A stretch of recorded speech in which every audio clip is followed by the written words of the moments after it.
17वीं सदी में समुद्री लुटेरों का आतंक चरम पर था। खासकर कैप्टन जैफर नाम का कुख्यात समुद्री लुटेरा काले समुंदर में राज करता था।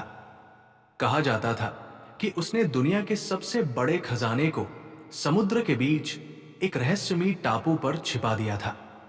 लेकिन एक दिन जैफर और उसका जहाज रहस्यमयी ढंग से गायब हो गए।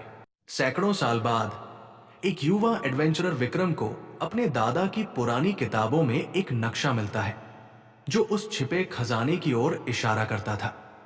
विक्रम और उसके दोस्त इस खजाने की तलाश में निकलते हैं, लेकिन उन्हें नहीं पता था कि यह सफर उनकी जिंदगी का सबसे बड़ा रोमांच बनने वाला है।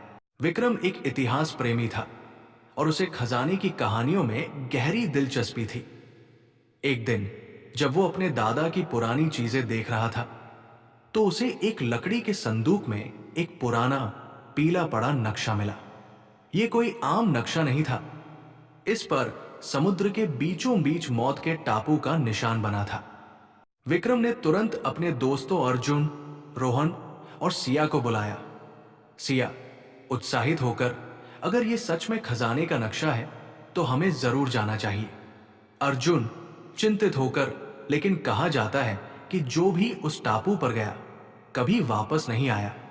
विक्रम हंसते हुए, जोखिम उठाए बिना कुछ बड़ा हासिल नहीं होता। आखिरकार चारों ने यह रोमांचक सफर शुरू करने का फैसला किया। चारों दोस्तों ने एक पुरानी नाव खरीदी और जरूरी सामान लेकर सफर पर निकल पड़े। उनकी यात्रा आसान नहीं थी।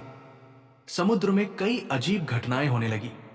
रात के अंधेरे में उन्होंने एक टूटा फूटा जहाज देखा जो पानी में तैर रहा था। जैसे ही वे पास गए, वो जहाज अचानक गायब हो गया। रोहन डरकर, ये क्या था? भूतिया जहाज? विक्रम, शायद ये हमारा भ्रम था, लेकिन हमें सतर्क रहना होगा। दूसरी रात अचानक समुद्र में भयंकर तूफान आ गया। तेज हवाओं और ऊंची लहरों ने उनकी नाव को इधर उधर फेंक दिया। ऐसा लग रहा था जैसे कोई शक्ति उन्हें टापू तक पहुंचने से रोकना चाहती थी। किसी तरह वे नाव को संभालते हुए आगे बढ़े और सुबह होते ही टापू पर पहुंच गए। टापू पर उतरते ही उन्हें महसूस हुआ कि यह जगह बाकी दुनिया से अलग थी। हवा में अजीब सी फुसफुसाहट थी। चारों ओर खंडहर पड़े थे, जैसे यहां कोई सभ्यता थी जो अब खत्म हो चुकी थी। जमीन पर कंकाल बिखरे थे, शायद पुराने लुटेरों के। तभी जंगल से किसी के हंसने की हल्की सी आवाज आई। सिया डरकर, तुमने वो आवाज सुनी? अर्जुन, शायद हवा की आवाज होगी। विक्रम, या फिर कोई और भी यहां है। जैसे ही वे आगे बढ़े, उन्हें एक विशाल गुफा दिखाई दी। यही वो जगह थी जहां खजाना छिपा हो सकता था। गुफा के अंदर घुसते ही उन्हें एक चमकती हुई चीज दिखी, सोने से भरा खजाना। चारों बेहद खुश हो गए और जैसे ही उन्होंने खजाने को छूने की कोशिश की, गुफा में तेज गरज के साथ एक परछाई प्रकट हुई। कैप्टन जैफर और उसके लुटेरे जिंदा थे, लेकिन वे इंसान नहीं थे, बल्कि अमर आत्माएं जो इस खजाने की रक्षा कर रहे थे। कैप्टन जैफर गरजते हुए, ये खजाना हमारा है। जो इसे लेने की कोशिश करेगा उसकी मौत तय है।